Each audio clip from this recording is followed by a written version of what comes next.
This week I'm sharing a little review video on Dixie Belle Silk all-in-one mineral paint. It has a built-in stain blocking primer and top coat, so supposedly you don't need to prime or top coat it. It's also self-leveling. So let's test it out. Here's the little piece I tested it out on.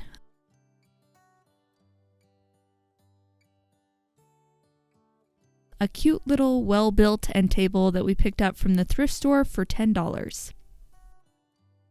First things first, we removed the drawer pull and scrubbed it down with Crud Cutter.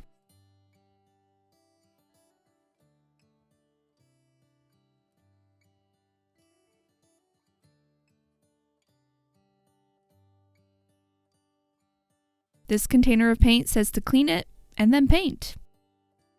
So that's what I'm gonna do, even though it goes against everything that I know. But since this end table has been well used, the finish is more dull than a lot of furniture. So I think there could be a fighting chance here. Or I might regret it. We'll see. I mixed it up well and then I painted it on with my favorite round zebra paintbrush.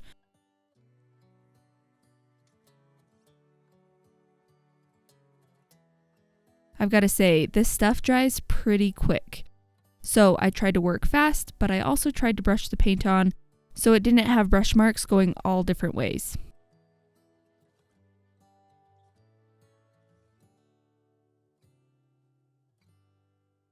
By the way, Dixie Belle recommends to not thin this paint out unless you're spraying it, and even then, that you should only add 2 tablespoons of water.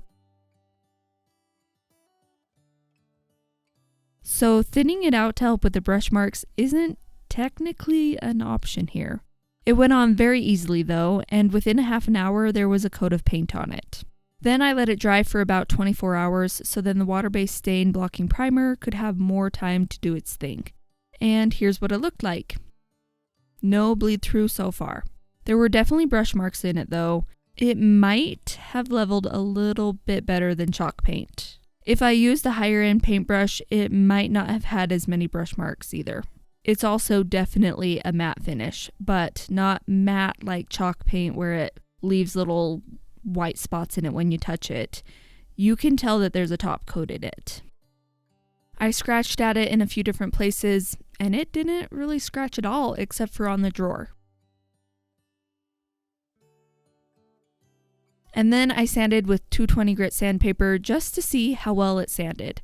Some paint just balls up when you sand it and it is a pain. But this paint sanded right down to a fine powder. I love when paint sands down like that. While I was at it, I sanded the top to try to remove some of those brush marks too, just because I was already sanding. Then I cleaned off the dust.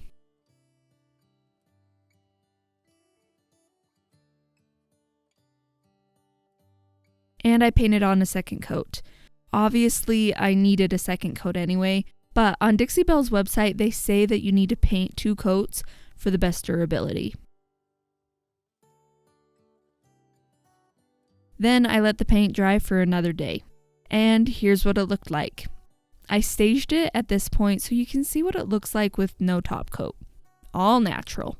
I think it looks great. Until you get a closer look at it. Close up, you can see plenty of brush marks still.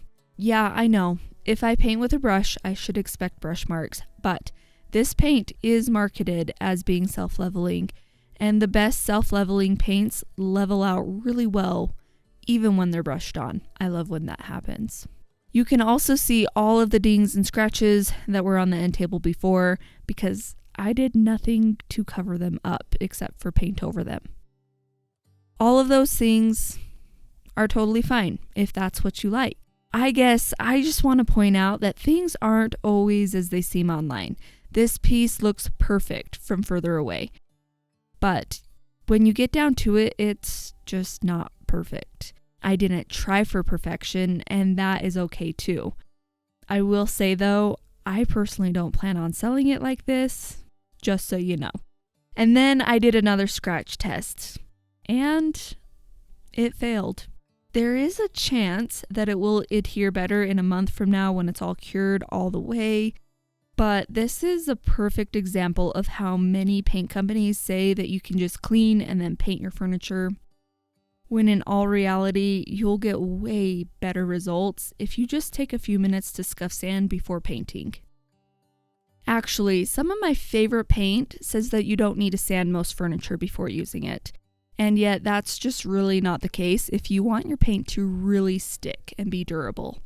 I'm really hoping that this paint will bond better as it cures, but we'll see. If it doesn't, I will be redoing this piece before I sell it. Since this is a little review, I decided to go a little bit further and test out the stain blocking properties. So I top coated the top with Minwax's water-based polyacrylic in a spray can. A lot of times a top coat will make bleed-through stains appear even if there weren't any before. There is a built-in top coat in this paint, but if you distress it, you'll need to top coat it, or if you want a satin sheen, you'll need to top coat it. Me personally, I would want to top coat it, but I am also not a super big fan of the way furniture feels when it's painted with matte paint. So after I sprayed the polyacrylic, I let it dry overnight. And the next day, there was no bleed through. I am actually pretty impressed. I thought that on the edges, I might get some stains where the old finish had rubbed off. I will say though, I tested this paint out a few months ago just on some raw mahogany that is known to have bleed through issues. Just to see. I painted 2 coats of silk on the raw mahogany, letting it dry for a day in between coats, just like I did here. It leveled out beautifully, and there wasn't any bleed through stains until I top coated it. And then the stains were horrible. So if you're painting raw wood, I would personally use a shellac primer before painting. If you do get bleed through stains though, you'll just have to start over. In the end, I think it's a really good paint. If you're looking for a low luster finish that you don't have to top coat, this one's probably for you. But I would definitely recommend scuff sanding before using it. After I painted the first coat, I read more online, and they do say to scuff sand before painting online, but my container does not say that. I like that there's a stain blocking primer in there to help prevent bleed through. I also like that it dries pretty quickly, so you don't have to work on your project forever. And I like that there's an option to not have to top coat it, even though, you know me, I probably would. I hope you enjoyed this little test. If you found this video helpful, please hit the like and subscribe buttons, and I'll keep more helpful videos coming your way. See you next week.